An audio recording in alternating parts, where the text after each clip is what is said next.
현재는 평당 1억 원이 훌쩍 넘는 강남 땅. 만약 여러분에게 1970년으로 돌아가 강남 땅을 아주 싸게 살 기회가 주어진다면 어떻게 하실 건가요? 최근 가상자산 실태조사 보고서라는 것이 발표되었는데요. 이는 금융위원회 산하 금융정보분석원이라는 곳에서 지난 2021년 말 처음으로 발표한 이후 이번이 고작 세 번째입니다. 가상자산 시장은 이제 시장 현황조차 제대로 파악하기 시작한 극초기 시장이라는 겁니다. 실제로 지난 2021년 말 처음으로 발표된 가상자산 실태조사 보고서에서는 이런 문구가 나옵니다. 아직 대다수의 사업자가 영업 초기 단계인 만큼 향후 지속적 통계 보완이 필요합니다. 누군가에게는 대수롭지 않게 여겨질 이런 문구가 누군가에게는 큰 돈을 벌 수 있는 엄청난 시그널로 보여질지 모릅니다. 이 문구 외에도 이 보고서에서는 가상자산 시장이 극초기 시장임을 알 수 있는 또 다른 팩트들이 있는데요. 그중 하나는 가상자산 거래소 이용자 수입니다. 지난 2022년 말 기준 가상자산 거래소 이용자 수는 627만 명. 이는 전 국민 1인당 1계좌 수준인 주식 거래소 이용자 수에 비하면 정말 적은 숫자입니다. 그렇다면 주식시장에 왜 이렇게 많은 사람들이 들어와 있을까요? 누구나 다 큰 돈을 벌지 못함에도 불구하고 돈 되는 이야기를 여기저기서 쉽게 듣게 되었기 때문입니다.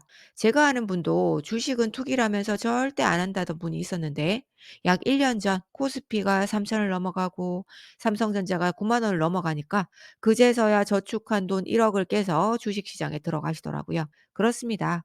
사람들은요.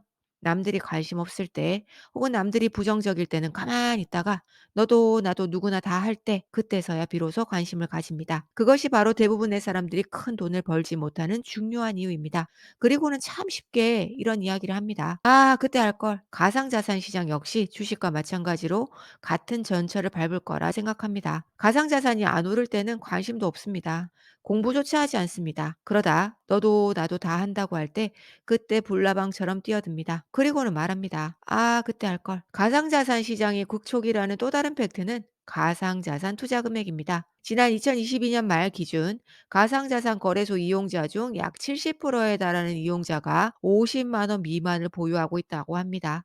이건 뭐 그냥 없어도 괜찮은 돈만 던져 놓은 거죠. 즉, 가상자산 시장에 진심이 아닌 분들이 대부분이라는 겁니다. 주변에 주식 투자한다는 분들 중에 100만 원 아래로 하는 분들 많으세요? 제 주변에는 1000만 원 미만도 잘 없습니다. 심지어 제가 아는 분은 30대 평범한 직장인인데 현금을 들고 있으면 바보라고 맨날 이야기하시는 분이 있거든요. 투자를 정말 적극적으로 하십니다. 그래서 주식 투자 금액만 3억이 넘습니다. 그런데 가상자산은 하나도 투자하지 않았습니다. 그렇습니다. 실제로 가진 돈이 많냐 적냐를 떠나서 내가 투자하려는 것에 확신이 있느냐 없느냐에 따라 투자 금액은 달라지게 됩니다. 이렇게 한번 가정해 볼게요. 지난 2016년 누군가가 앞으로 5년 안에 서울 아파트는 2배 이상 오를 거라고 말한다면 여러분들은 무엇부터 하실까요? 돈이 없다고 그냥 방 안에 가만히 누워 있기만 하실 건가요? 아닐 겁니다. 사채라도 끌어다 최선을 다해 서울 아파트를 모으시겠죠? 없는 돈도 만들어내는 힘.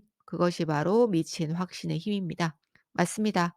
현재 아파트 주식 시장에는 미친 확신을 가진 사람들이 정말 많아졌습니다. 그래서 무리를 해서라도 아파트를 사고 주식을 삽니다. 그러나 가상자산 시장은요, 이런 미친 확신을 가진 사람들이 상대적으로 정말 적습니다. 주식 시장에서는 너무나 쉽게 볼 수 있는 1억 이상의 투자자, 그러나 가상자산 시장에서는 1억 이상 투자를 하고 계신다면 상위 0.5% 안에 들어가게 되실 겁니다. 이제는 초등학생 아이들도 당연하게 생각하는 아파트 주식 투자.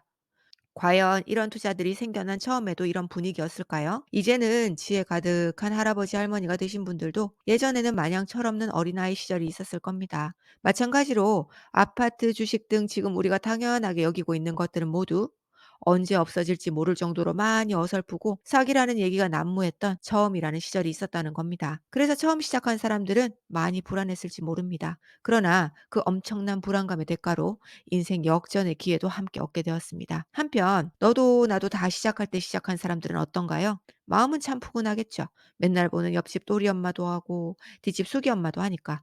그러나 그 푸근함에 대한 대가로 큰 돈을 잃는 끔찍한 벌을 받게 될지 모릅니다.